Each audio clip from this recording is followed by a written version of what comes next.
नमस्ते। पुनर्जागरण का ये आपका अंतिम टॉपिक प्रभाव और परिणाम का। साहित्य पर क्या प्रभाव पड़ा आपने कंप्लीट कर लिया, कला पर क्या प्रभाव पड़ा आपने कंप्लीट कर लिया। अब हम कंप्लीट करने जा रहे हैं अंतिम, विज्ञान पर क्या प्रभाव पड़ा। बहुत महत्वपूर्ण है, सवाल यहीं से निकल के आते हैं RS मेंस की एग्जाम में, अन्य एग्जामों में। तो आइए प्रिय विद्यार्थियों, सबसे पहले तो आपको पता है वही अपन लोग विशेषताएं लेते हैं कि पुनर्जागरण काल की विज्ञान में जो भी कुछ परिवर्तन आए हैं उनकी विशेषताएं क्या थी। चलिए साहब, तो देखिए बहुत शांति से। पुनर्जागरण से पहले मध्ययुगीन समाज जो था वो यह समझता था कि पृथ्वी चपटी है, यात्राएं संभव नहीं थी। जब पृथ्वी चपटी है तो हवाई जहाज जो है समुद्र में जाते नहीं थे। क्यों? क्योंकि अब व्यक्ति सोचे कैसे, कुछ कर ही नहीं पाता था।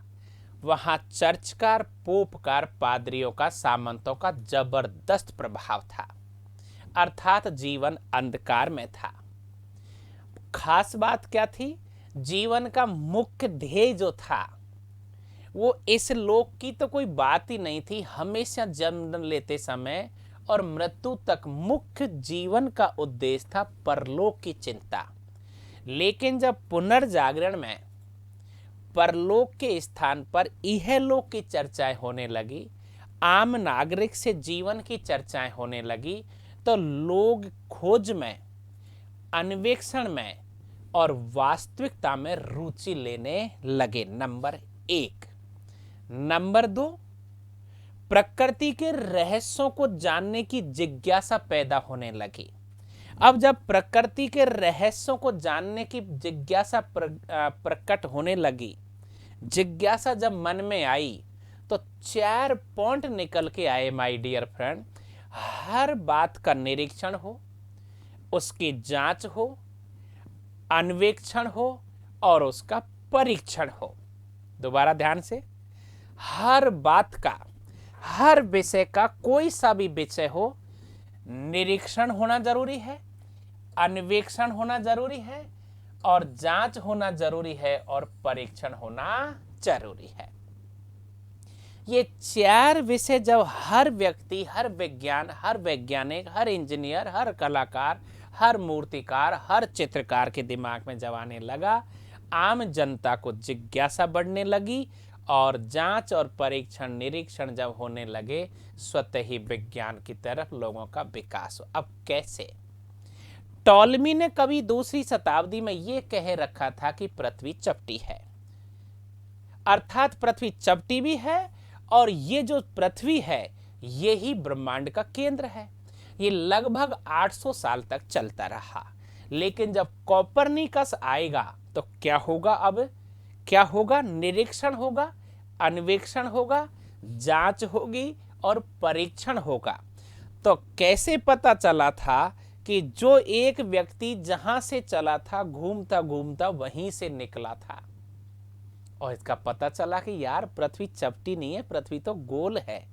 धीरे धीरे भौगोलिक खोजें होने लगी। तो आइए वैज्ञानिकों पर, प्रमुख वैज्ञानिकों को आप एक नज़र में अच्छी तरह से देखोगे, घबराओगे नहीं। याद तो करना ही है, जब बड़ा IAS RS बनना है तो किसी प्रकार का रिस्क नहीं रहता है।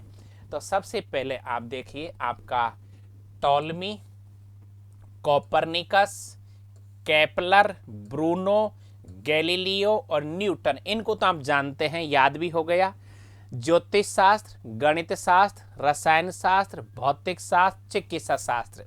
जैसे हम लोगों ने कला का विभाजन किया था 5 भागों में, स्थापत्य कला, वास्तुकला, चित्रकला, मूर्तिकला, संगीत कला, तभी जाकर के किसी टॉपिक को अपन पूरा कर पाते हैं।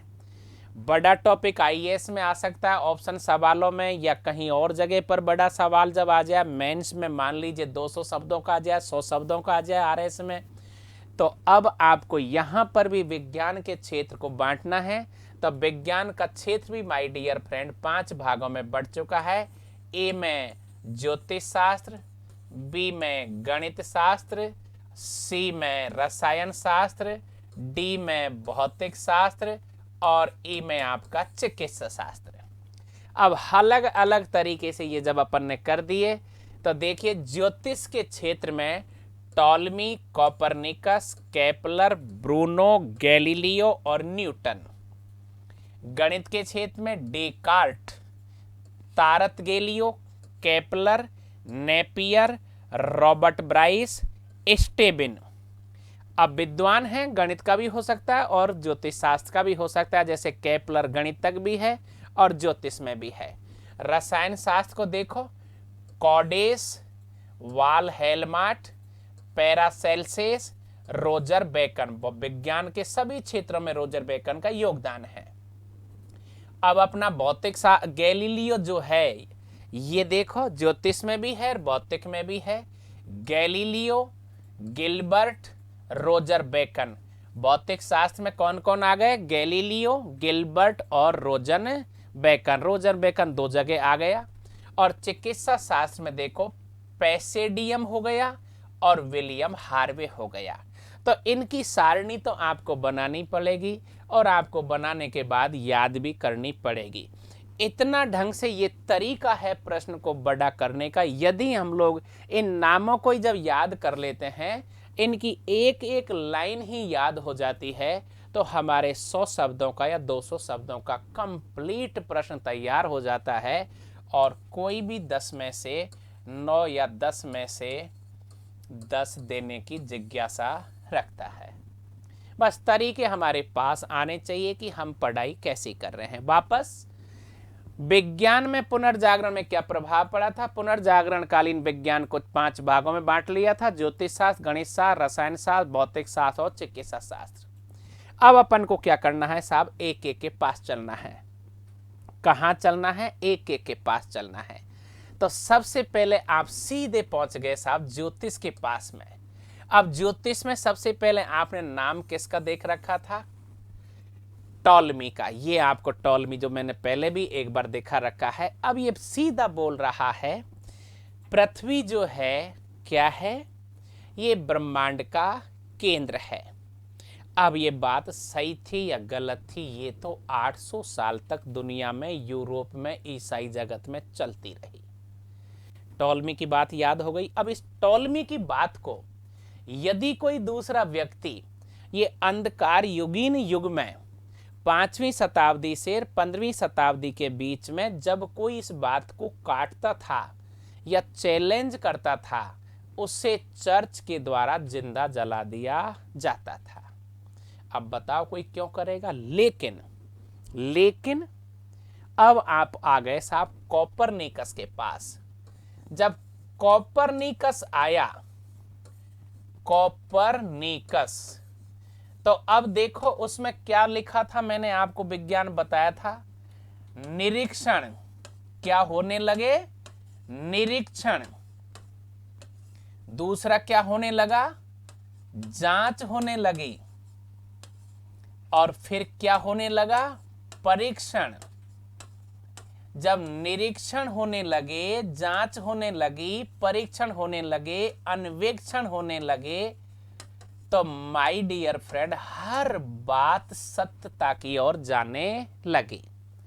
तो जब निरीक्षण हुआ, अन्वेक्षण हुआ, जांच हुआ और परीक्षण हुआ, तो फिर सीधा ही कोपरनिकस ने सत्य का सामना किया, जनता को बताया कि भाई टॉलमी जो कह रहा है वो बात तो बिल्कुल सही नहीं है, क्योंकि पृथ्वी ब्रह्मांड का केंद्र नहीं है। ब्रह्मांड का केंद्र तो सूर्य है। सभी ग्रह नक्षत्र सूर्य के ही परिक्रमा करते हैं। ये हो गया पुनर्जागरण में अन्वेक्षण, निरीक्षण, जांच और परीक्षण। तो प्रिय विद्यार्थियों, अब आगे बढ़ते हैं। ये आपका केपलर है। अब ये जो केपलर है, इनको एक एक को आपको समझना पड़ेगा। केपलर, तो केपलर ने क्या सिद्धांत दिया है? आप ध्यान से सुने। गति संबंधी सिद्धांतों का प्रतिपादन किसने किया? ऑब्जेक्टिव सवाल भी आता है तो याद हो गया साहब। गति संबंधी सिद्धांतों का प्रयोग या दुनिया को देने वाला जो वैज्ञानिक है वो है केपलर। अब आ जाओ, आपका प्रसिद्ध जो व्यक्ति है वो है आइजक न्यूटन। Isaac Newton. अब ये न्यूटन जो है, इसको तो आप सब जानते हो, इन्होंने तो सीधा ही दुनिया का सबसे बड़ा फार्मूला दिया था गुरुत्वाकर्षण का सिद्धांत। और इनकी आरएस प्री में भी, आईएएस प्री में भी, सभी ऑब्जेक्टिव एग्जामों में ये किताब पूछ ली जाती है, प्रिंसिपिया। प्रिंसिपिया किताब निम्न में से किसकी है? प्रिंसिपिया। तो प्रिय विद्यार्थियों, न्यूटन की जो किताब है प्रिंसिपिया, इसको आपको याद करनी है, ध्यान से याद कर लो। ये तो तुमको पता है गुरुत्वाकर्षण का सिद्धांत किसने दिया, और ये भी अब आपको पता है कि प्रिंसिपिया अब अपने आरएस मेंस में लिखी आ सकती है। 2 नंबर की किताब प्रिंसिपिया। ये अब आपको वर्णन करना है। पुनर्जागरणकालीन महान वैज्ञानिक आइजक न्यूटन द्वारा इसका वर्णन किया है, जिसमें गणित संबंधी, प्राकृतिक संबंधी सिद्धांतों की व्याख्या की गई है। अब आ जाइए ब्रूनो। ब्रूनो एक ऐसा व्यक्ति था जो थोड़ा कट्टर था, चालाक नहीं था, सीधा था, भोला था। पकड़ में आ गया चर्च के। उसने क्या किया, कोपरनिकस की बात को फैलाया, लेकिन सावधानी नहीं रखी, तो चर्च के पकड़ में आ गया, इसको जिंदा जला दिया, क्योंकि इसने टॉलमी की बात को खारिज किया था। कोपरनिकस तो होशियार था, वो तो सुरक्षा ले चुका, ये चौड़े में घूम रहा था, इसको पकड़कर जिंदा जला दिया साहब ब्रूनो को। अब आप आ जाओ गैलीलियो। गैलीलियो को तो आपने पहले भी देख लिया था कि ये ऐसा व्यक्ति है जिसने दूरबीन का आविष्कार किया। अब जब दूरबीन का आविष्कार कर दिया था, 50 किलोमीटर तक हवाई जहाज़ों को हम देख सकते थे। इस दूरबीन से बहुत सारी चीज़ों में लाभ हुआ। युद्ध होते थे, दूर से सेना को देख लेते थे। आज जैसे देखते हैं तो दुनिया में दूरबीन का आविष्कार किसने किया है? गैलीलियो ने। सबसे महत्वपूर्ण जो बात इन्होंने एक बताई है, वो ये बताई है कि हम ऊपर से, ऊंचाई से जब कोई वस्तुएं गिरती है, 2 वस्तुएं जब गिरती है, तो वो वस्तुओं का वजन का कोई फर्क नहीं पड़ता है, दोनों ही वस्तु साथ साथ नीचे गिरती है।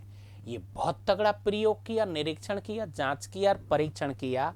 तो जहां से वो गिरती है, देखो क्या दिया, यह सिद्ध किया कि गिरते हुए पिंडों की गति उनके भार पर नहीं अपितु दूरी पर निर्भर करती है। जहां से वे गिरते हैं, अर्थात भारी और हल्की चीजें एक ही गति से धरती पर गिरती है।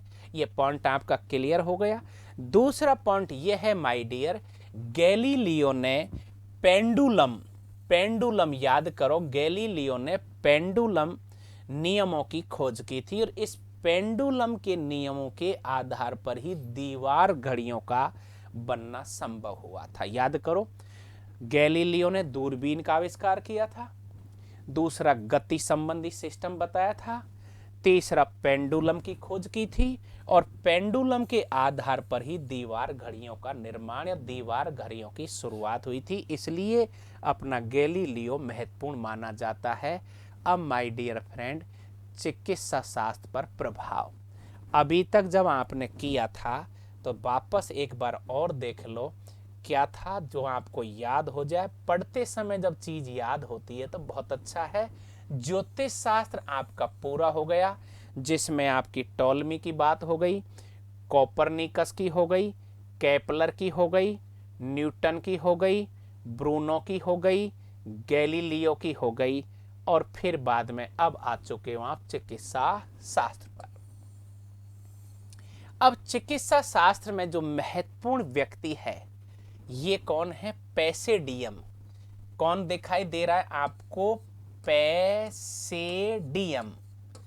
तो पैसेडियम चिकित्सा के क्षेत्र में क्या करने वाला है? देखो, ये ऐसा व्यक्ति है जिसने मानव शरीर की बनावट पर एक, हमारा जो ये शरीर का चित्र जो होता है, मानव शरीर की बनावट कैसे होती है, इस पर पहली बार कोई पुस्तक लिखने वाला व्यक्ति है, वो है पैसेडियम, जो नीदरलैंड का रहने वाला था। दूसरा व्यक्ति है विलियम हार्वे। ये वो महत्वपूर्ण व्यक्ति है जो हमारे शरीर में ये जो ब्लड है, रक्त है, कहां से कैसे किधर जा रहा है। तो अपन पढ़ते हैं ना कि हृदय रक्त को धमनियों के द्वारा सारे शरीर में फेंकता है और सिराओं द्वारा वापस ले लेता है। इस खोज के कारण रक्त चढ़ाने की तथा हृदय और ग्रंथियों के रोगों के चिकित्सा की संभावना बनी थी। किसके द्वारा my dear friend? William Harvey. बहुत इंपॉर्टेंट सवाल है, विलियम हार्वे।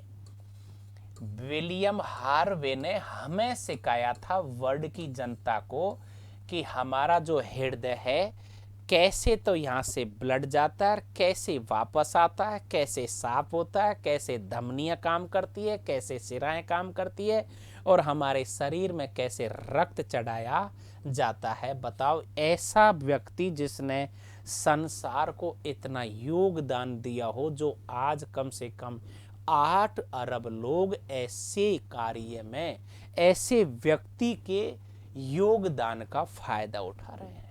ये है वो विज्ञान, ये है वो पुनर्जागरण। तो माय डियर फ्रेंड, चिकित्सा शास्त्र में देखो, आपने पैसेडियम पढ़ा और विलियम हार्वे पढ़ा, बहुत शानदार, मजा आया। अब आप सीधे ही पहुंच चुके हो रसायन शास्त्र के प्रभाव में। अब रसायन शास्त्र जो है टिपिकल है, लेकिन पुनर्जागरण का तो कोई क्षेत्र बचा ही नहीं, हर क्षेत्र में विज्ञान का आविष्कार हुआ था। तो अब आप देखिए, कोडेस जो है, रसायन शास्त्री कौन है? कोडेस। तो इसने क्या किया? गंधक और एल्कोहल को मिलाकर ईथर का निर्माण किया। तो प्री के सवाल बन रहे हैं, करंट के जीके के सवाल बन जाते हैं। गंधक और एल्कोहल को मिलाकर ईथर का निर्माण किसने किया था? ये कर रहा है, देखो बैठ कर के निर्माण कौन कर रहा है? आपका दोस्त बना लो, कोडेस। और ऐसे ही बात करते रहा करो, पढ़ते पढ़ते समय, सब्जी ले जाते समय, रोटी बनाते समय। अरे यार, कोडेस कौन था बताना, केपलर कौन था, हार्वे कौन था, ब्रूनो कौन था, कोपरनिकस कौन था। बस ये चर्चाएं आप हमेशा करोगे तो आपको मजा आएगा। तो रसायन शास्त्र में क्या हुआ? कोडेस जो व्यक्ति है, वैज्ञानिक जो है, रसायन शास्त्री है प्रमुख, उसने गंधक को और एल्कोहल को मिलाकर ईथर का निर्माण किया। किसने? कोडेस ने, जो करता दिखाई देखा रखा है। अब आता है वाल हेलमोट। वाल हेलमोट, ये आपका वाल हेलमोट है। अब इस वाल हेलमोट ने जो काम किया है, तो सीधे ही समझ जाओ, कार्बन डाइऑक्साइड नामक गैस बनाने की खोज किसने की थी? वाल हेलमोट ने। कार्बन डाइऑक्साइड नामक गैस की खोज करने वाला पुनर्जागरण कालीन जो वैज्ञानिक है, वो कौन है? आपका वाल हेलमोट। अब आ जाइए पैरासेल्सेस। अब ये पैरासेल्सेस जो है माय डियर, रसायन और चिकित्सा शास्त्र के बीच निकट संबंध करता है। कौन? पैरासेल्सेस। ये एक प्रयोग हो रहा है चिकित्सा शास्त्र और रसायन शास्त्र का। और अब रोजर बेकन जो है, ये तो ऐसा व्यक्ति है, इसको तो आप जानते ही हो। इसी ने 4 शब्द दिए हैं। कौन कौन से? निरीक्षण, अन्वेक्षण, जांच और परीक्षण। ये चारों शब्द देने वाला कोई व्यक्ति है पुनर्जागरण में, वो ये रोजर बेकन है।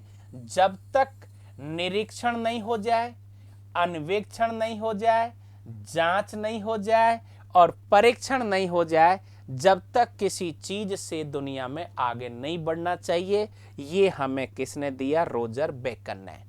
तो माय डियर फ्रेंड, अब पहुंच चुके हैं आप भौतिक शास्त्र के पास में। क्या क्या आपने कर लिया? वापस देख लीजिए एक बार अच्छी तरह से। तो आपने अब तक ज्योतिष शास्त्र कर लिया, और ज्योतिष शास्त्र में देखो आपने कौन कौन किया था, वापस एक बार और दिखा देता हूं।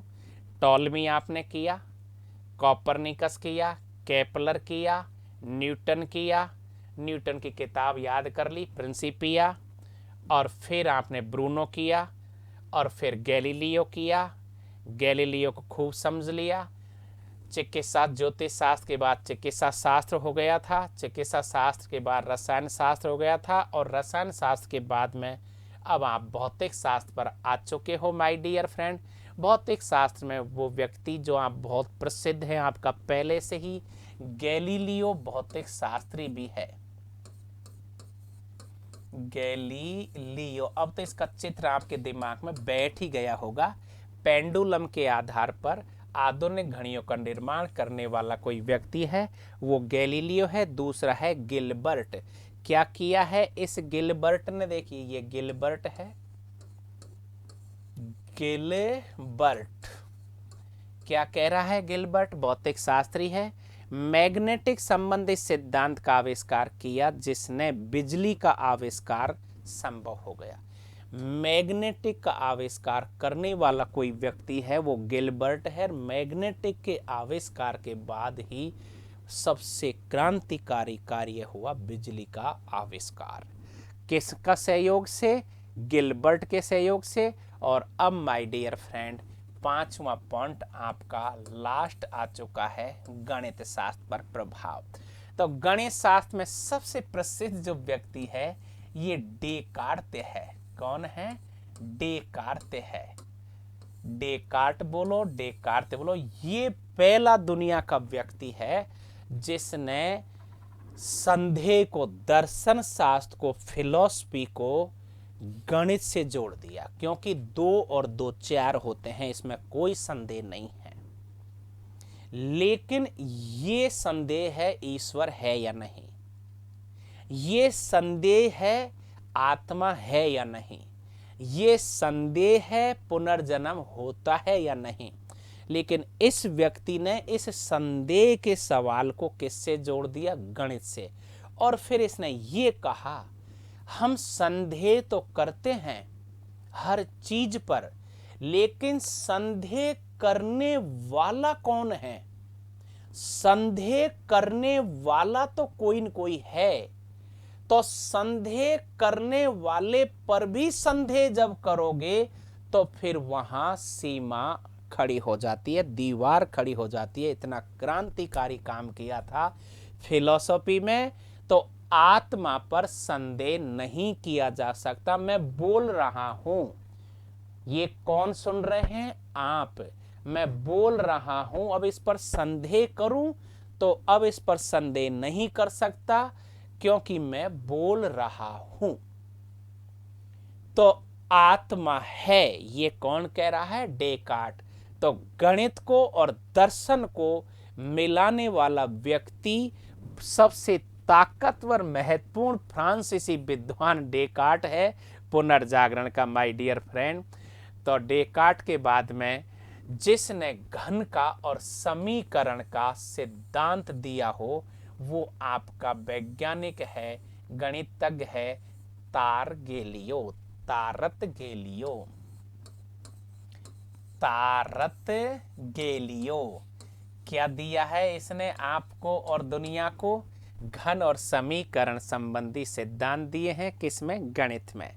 और केपलर जो है, आप पहले भी इस केपलर को जानते हो। इस केपलर ने माय डियर फ्रेंड, केपलर ने आप दुनिया को दिया है शंकु सिद्धांत। क्या दिया है? शंकु का सिद्धांत। शंकु संबंधी नियम की खोज किसने की दुनिया में? केपलर ने। और दशमलव पद्धति पर काम करने वाला व्यक्ति जो इस पुनर्जागरण में था वो है मित्रों नेपियर। कौन हो गया आपका? नेपियर, जिसने किस पर काम किया? दशमलव पद्धति पर।